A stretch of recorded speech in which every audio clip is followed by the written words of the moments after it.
I see fear in your eyes.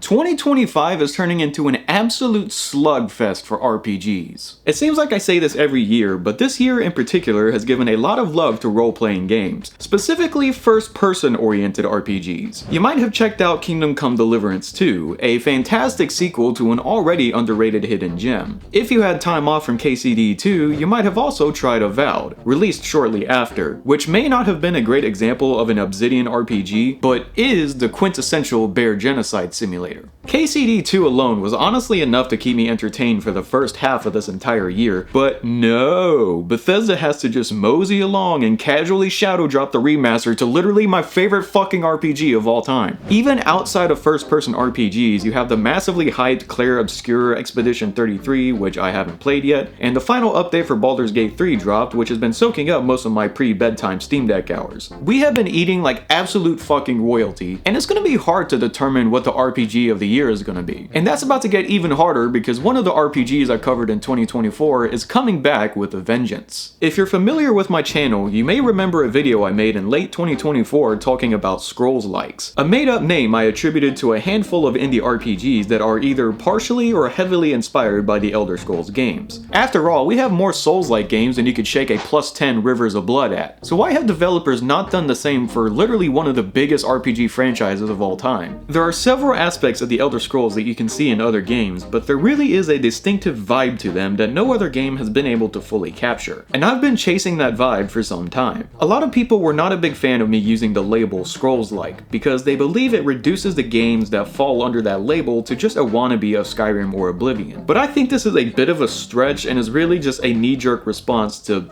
words. You could explain Liza P by saying it's a very difficult action RPG that heavily relies on stamina management and slow visceral combat in a dark fantasy setting with several difficult boss fights and few NPCs with little dialogue.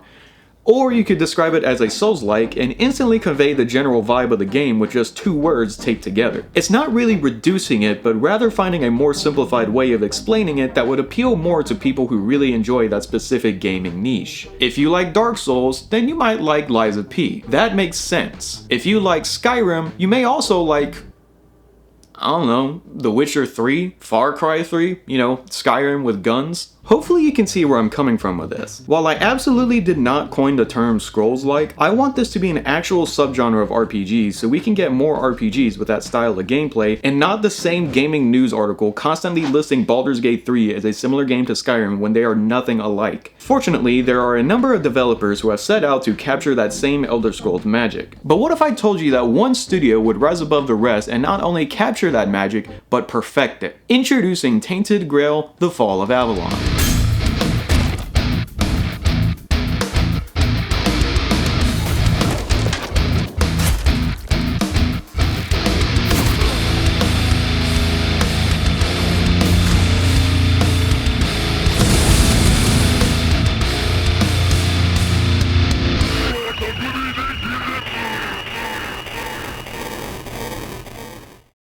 Before we begin, I need to shout out Questline and the Awaken Realms team for being absolute sweethearts in reaction to my initial video mostly praising their game. And thank you to the other devs in that video who were incredibly nice.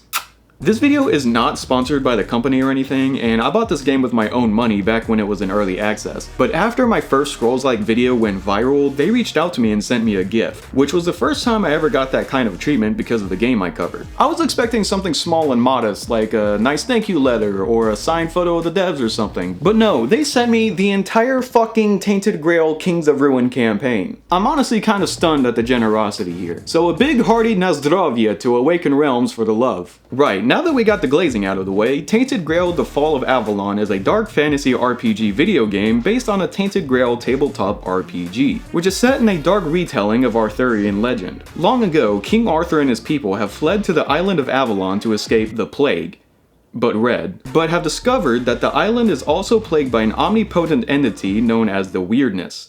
No, not that kind of weirdness, but the weirdness. Having to fight both the weirdness and the original residents of the island known as Foredwellers have caused Arthur's people to be forced to live in segmented areas with not much help from the outside. Now, King Arthur himself isn't doing too hot, and his dead corpse keeps getting resurrected for nefarious purposes. However, a fragment of Arthur's conscience still remains, and you discover this during the opening of the game. Conversing with him informs you that his memory is faulty and he's unaware of what's been going on in Avalon over the centuries that he's been dead, and he ultimately tags along with you by going into your head. And it kind of reminds me of the tadpole in Baldur's Gate 3, where it's not really clear as to whether or not Arthur is trying to help you or if he's been corrupted, living as a parasite in your head. There's a lot of political intrigue in Avalon due to a huge divide between the people. Camelot still technically maintains control of the island through the Knights of the Round Table, but the various tribes feel that they have been left to fend for themselves. They feel that the perpetual threat of the weirdness is exacerbated by the actions of Camelot, and you will get the choice as to who you want to side with and who to fight against. Regardless of the conflict, King Arthur gives you an abundance of power, not only curing you of the Red Plague, but also imbibing you with a special power that slows down time. Throughout the game, you'll be discovering more powers that will help with the combat. The combat is really the star of the show here. The Elder Scrolls games, and really most first-person RPGs for that matter, struggle with making combat engaging, but Tainted Grail really stands out in this regard. I played the game on the Adventurer difficulty, which is the medium difficulty on offer, and I'm happy to report that the difficulty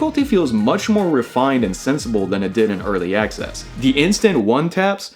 Gone. That isn't to say that combat was made easier, because I still had to reload a save many times to survive even the beginning combat encounters. Fighting more than one enemy is never going to be easy, but you have parries, blocks, shoves, and dodges at your disposal to even the odds against you. What makes that difficult though is that some enemies will feint their attacks, tricking you into parrying so they can get a free hit on you. It adds a ton of depth to the combat and injects more natural difficulty into the game. You can put whatever one-handed weapon you want in either hand, including being able to dual-wield shields, and you even have multiple weapon sets that you can freely swap between. For example, maybe you want to use a greatsword but need to swap to a short sword to benefit from the faster attack speed. Or maybe you want to drop your shield in favor of an offensive spell. The weapon animations feel weighty and impactful, and I am a huge sucker for the usage of ragdoll physics over predetermined death animations.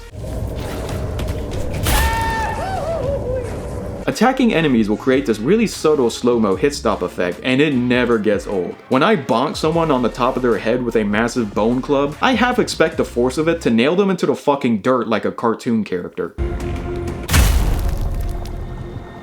Stealth Archer playstyles also get some love here, triggering a satisfying kill cam effect upon stealth killing enemies from afar. Tainted Grail has over 400 unique weapons, spanning from bows, 1- and 2-handed swords, maces, hammers, axes, daggers, 1- and 2-handed spears, and a ton of interesting offensive spells. Some spells can have different effects depending on if you tap the cast button or hold the cast button. Many spells that summon a minion must be charged, because tapping the casting button will just designate a target for your minion to attack. There was one spell I obtained as a quest reward that can spawn cheese on a light cast and turn enemies into cheese with a charged cast. Cheese for everyone! The enemy variety is great as well. Bandits and wolves are of course going to be your starting combat encounters, but there are loads of unique monsters reminiscent of The Witcher 3 that have their own codex entries. Anywhere around water will have drowners roaming around, caves will oftentimes have these exploding weird creatures, and there's even a number of boss fights, big empty room and all. There's even more monsters at night like various undead and weird spirits, because Tainted Grail has a very drastic day-night cycle. Every night the weirdness takes over, corrupting the minds of those caught outside and turning them mad, and unleashing unspeakable horrors on the land. Fighting enemies is going to be especially tough during night due to the low visibility from the fog and the cosmic steroids that the mobs are pumped with, but you're rewarded with extra XP, unidentified gear, and magical cobwebs. The combat and magic are all tied to the skill system, with a whopping 22 skill trees that govern everything from stealth, one-handed and two-handed combat, armor, the various schools of magic, and even small things like stamina recovery and trading prices. They only seem to provide passive bonuses, but you could still lean towards a more specific playstyle by dumping your skill points into the weapons and equipment you want to use, as well as allocating stat points which would be required to equip certain weapons and armor in the first place. Skills aren't just tied to combat, because you also have a host of other activities to keep you occupied, like fishing, crafting, farming, sketching environments in this little sketchbook, and building your own player house. Leveling up is done by resting at a bonfire, which you can place down at an available spot in the overworld world from your inventory. You can have a chat with King Arthur, to get some further context on the mission and his general thoughts about looking at the island of Avalon through a new set of eyes. You can also cook the various pieces of food you pick up on your adventure, mixing in different spices and herbs to get different dishes with extra buffs and benefits. As you increase your cooking skill, you'll eventually be able to obtain more benefits from the dishes you cook. Throwing the ethereal cobwebs you picked up earlier into the bonfire will unlock extra services, like being able to fast travel to these beacons you discover in your travels, brewing potions using the alchemy system, and allowing you to identify unidentified pieces of gear you will be collecting, usually obtained from monsters during nighttime. Speaking of gear, you're going to be attaining a lot of it. If you're a loot goblin like I am, then this game will definitely feed into your obsession. There are a ton of items, potions, scrolls, and crafting ingredients scattered throughout Avalon, and you can pick up almost anything that isn't bolted into the ground. The graphics are already very impressive for an indie game, but oh my god, the world design is phenomenal. It has those dark fantasy vibes, of course, so decrepit castles, hanging and impaled bodies everywhere, Dark Souls vibes and all that, but there's also what looks to be a lot of H.R. Geiger influence. Going into the depths of the prison, you discover remnants of the Four Dwellers, an ancient civilization that used to reside in Avalon, and these halls look like a xenomorph is about to hatch from the walls and tear my face off. There's a large amount of environmental storytelling, but many of the environments are also there for just straight eye candy. Like this one room with these two massive faceless giants pushing this crank endlessly around the room. What exactly does this do? I don't know, but man, it's really cool just witnessing something absurd like this, because now I'm intrigued. While we can't talk to these giants, I'll assume they're Four Dwellers, we can still talk to a number of NPCs that live in segmented, isolated sections of the map. There are about 200 side quests to distract you while you nibble on the main quest, and all quests are fully voiced. However, the lip syncing was distractingly bad. I can look past it because it's still an indie game and it's such a minute thing that I'm sure it'll get patched or overhauled in a later update or something, but you're gonna have a hard time paying attention to what the NPCs are saying. Case in point. The performance can also be quite shoddy here and there. Interiors are perfectly fine as expected, but the good old outdoors can cause significant frame drops, even after pumping in some DLSS and dropping the shadows a bit. To be fair, I am playing this game on an ultra-wide monitor at 5120 by 1440p, so that's kind of my fault there. While the game does have ultra-wide support, its UI does not, and it'll have you snapping your neck just to compare different armor pieces. Again, that's on me, and I'm fine with playing a game in standard 1440p anyways. There are very few bugs I experienced during my time playing, except for one strange bug where I finished talking to an NPC and couldn't attack with my weapon, despite being able to draw my weapon. This was fixed by just a simple reload of an autosave, and it didn't take me out of the experience that much. After you compare your armor pieces, you can check them out by not only accessing a photo mode, but also being able to use a third-person camera. That's right, Questline did it, you sons of bitches. All of the people requesting Tainted Grail to have a third-person camera mode, your prayers have been answered. Now you can view your character in all its dark fantasy drip. Do keep in mind though that even the developers state that this is incredibly janky and is mostly intended to just view your character. It is playable in third person, but the animations and gameplay were clearly designed with first person in mind. So go ahead and shake that monkey's paw for me. But hey, at least the running animations look better than Oblivion Remastered.